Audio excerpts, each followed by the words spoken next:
IGN is known for their game reviews. Some good takes. Elden Ring is one that we'll be looking back to as a game that moved the genre forward. And some really bad takes. But while Part 2 is a thrilling adventure, it still makes time for a stunning, nuanced exploration of the strength and fragility of the human spirit. And I was curious, what did IGN rate Genshin Impact? They reviewed Genshin Impact 3 years ago, and we all know that the game has changed immensely. And I am really curious to see what they thought of Genshin Impact 3 years ago. My prediction is they will bring up Zelda Breath of the Wild, probably the gacha system, making it seem like it has much more of a bigger impact on the game than it actually does.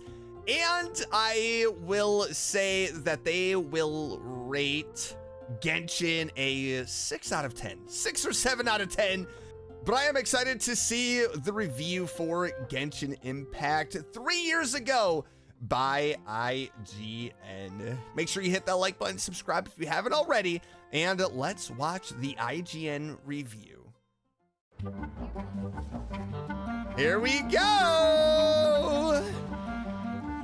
So this was definitely early Genshin. And its expansive world clearly draw inspiration from The Legend of Zelda Breath of the Wild. From the art style to we are 14 seconds in and immediately Zelda is brought up. I knew it. I knew it was going to be in here. the stamina-based climb anything mechanic to the gliding, it's impossible not to be reminded of it, but this is more than just some quick copycat. Genshin Impact's fantastical world, wide array of diverse playable characters, and deep RPG systems are all unique and awesome enough to let it stand on its own 2 feet, making it an absolute blast to play even after more than 100 hours. Let's go! All right! Hey, that was good. That was a good start. Good job, Travis. Genshin Impact is a free-to-play action-adventure RPG where you play a vague and mysterious traveler from another world. You arrive in the land of Teyvat where you're attacked by some kind of sorceress or god or something, and your twin is immediately captured. That sets you on a quest to find your lost sibling that involves a whole lot of picking fruit, crafting items, and fighting deities, but surprisingly little in the way of actually searching for them. Genshin Impact's story is one of its weaker points. It's packed full of anime. Whoa! Hold on. Genshin, the story is one of the weaker points of Genshin? Oh my gosh, I did not expect to hear that. Cliches and convoluted magical jargon, and it just sort of meanders from one amusing misadventure to another with little cohesion.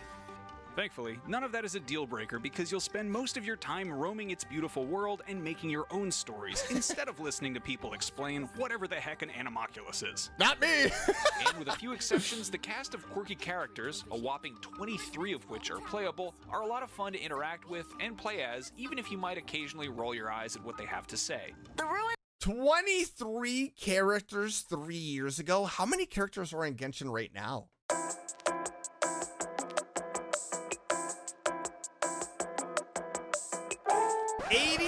$85 characters in Genshin. Just a quick Google. 85 characters. A whopping 23 of 23 characters 3 years ago. And play as, even if you might occasionally roll your eyes at what they have to say. The ruins seem to be guarded by ancient seals. Oh, Venti. No.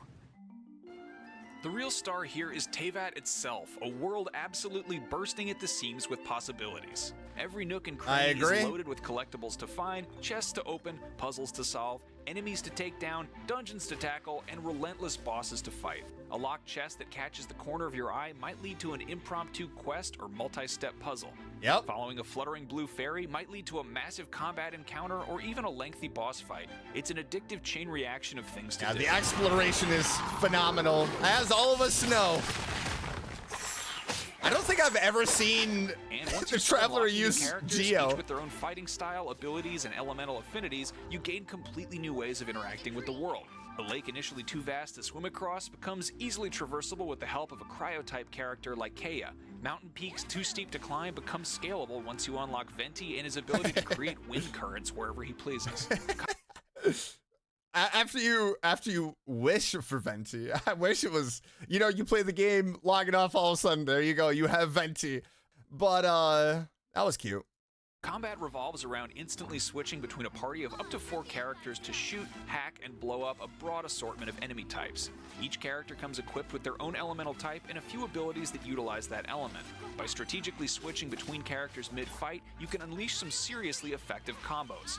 For example, if you use Xingqiu's water abilities to get the enemy wet, then follow up with Fischl's electric attack, the damage is amplified massively. Discovering how to use different characters together makes all the difference when you're taking on a giant flaming plant with some truly disgusting Inferno abilities. Gotcha, catch 'em all! Here we are. Genshin Impact is entirely free, but the elephant in the room is its gacha model, also known as loot boxes. These tempt you to spend either an in-game currency or real money on randomized characters. Oh my gosh, look at that. It's so empty.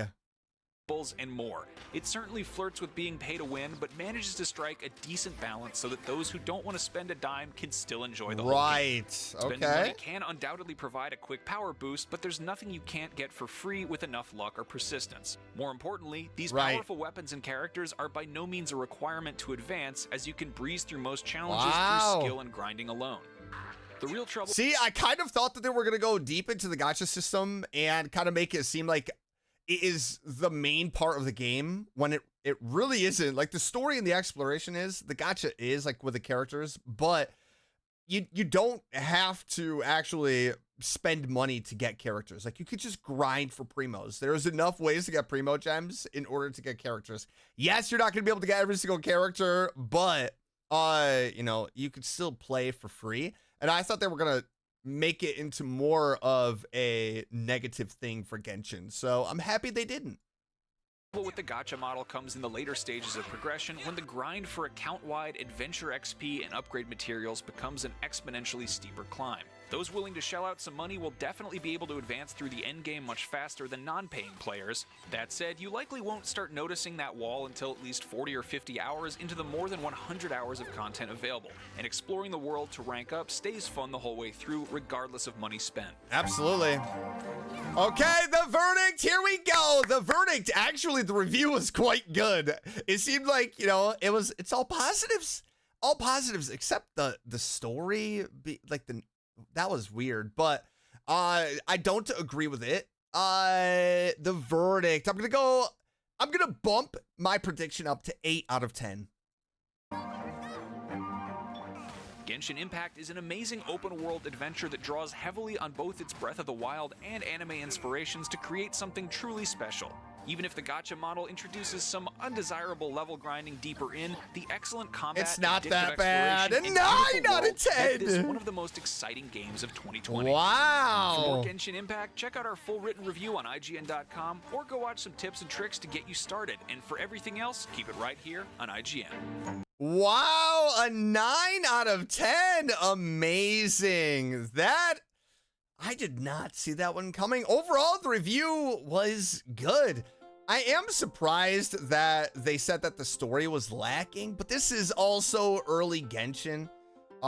You know, the story has progressed so much, and we saw it really in Sumeru. This is, you know, Mondstadt Liyue. Sumeru is when it really picked up, like the storytelling just became top tier. But yeah, the review actually was surprisingly well done.